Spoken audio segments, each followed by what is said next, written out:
Breaking news. Zelensky's corruption. Ukrainian President Volodymyr Zelensky is engaged in a multi-front war, including the ongoing conflict with Russia and the fight against corruption. Just 4 months into his tenure, Zelensky's defense minister Rustem Umerov announced on January 9 that an audit had found wrongdoing related to military purchases of 10 billion hryvnia, $262 million. Scandals that dared to undermine both Ukrainian and foreign trust in Kyiv led to his predecessor, Alexei Reznikov, to step down in September. The charges that the ministry had exaggerated contracts for food supplies to troops, including eggs, led to the removal of 2 senior officials in one of these incidents.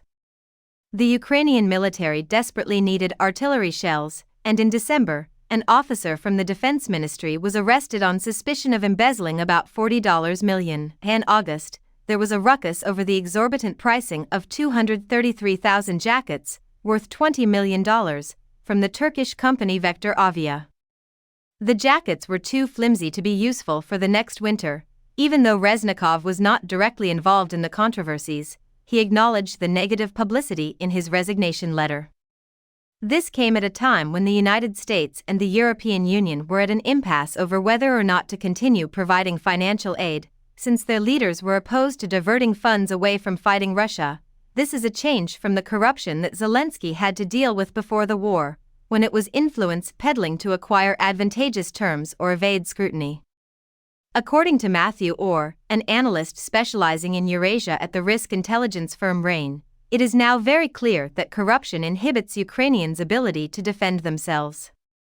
This point was previously murky about the impact of corruption on Ukrainians' daily life.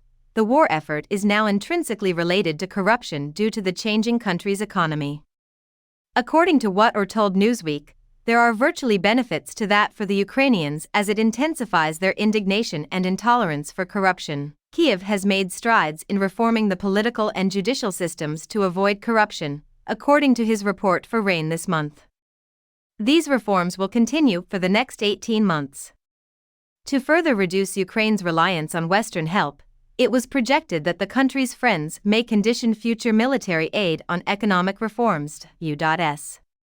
Aid to Ukraine in its conflict with Russia dwindled to $75 billion when Congress failed to approve President Joe Biden's emergency budget request.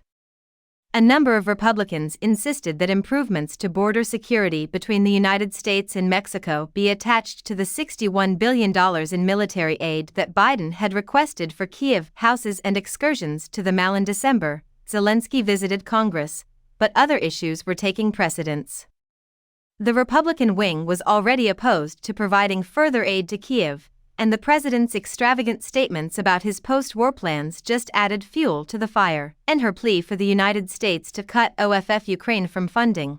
Far-right activist and 2020 Republican Senate candidate for Delaware Lauren Vitska recirculated a story that Zelensky had purchased a $20 million property in Vero Beach, Miami. The post, which included photographs of a property, garnered millions of views and was shared by other conservative accounts, even though a fact check revealed that Zelensky did not exist in any official records of property owners in that county. President Zelensky's alleged involvement in corrupt practices play into deeper Republican criticisms of corruption and the waste of U.S. aid in many other countries around the world, according to Anatol Levin, director of the Eurasia program at the Quincy Institute for Responsible Statecraft in Washington, D.C. Such actions are being instrumentalized to reduce U.S. aid where in fact it would have been honestly used and very useful, according to him.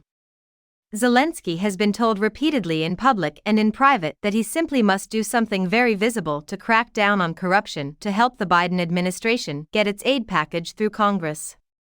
Similar baseless accusations about Zelensky's foreign property holdings have been leveled against him before.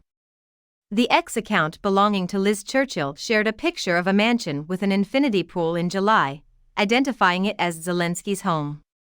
The post reached 273,000 people. The accusations regarding the $5.5 million property and the assertions that Zelensky had purchased a $48 million boat using U.S. cash were both disproven in a Newsweek fact check, prompting social media users to mock the claims. Alina Zelenska, who is married to Zelensky, has also been in the news for all the wrong reasons. In December 2022, she was wrongly accused of exploiting her diplomatic trip to France to go shopping in Paris, spending $40,000 on clothes and accessories.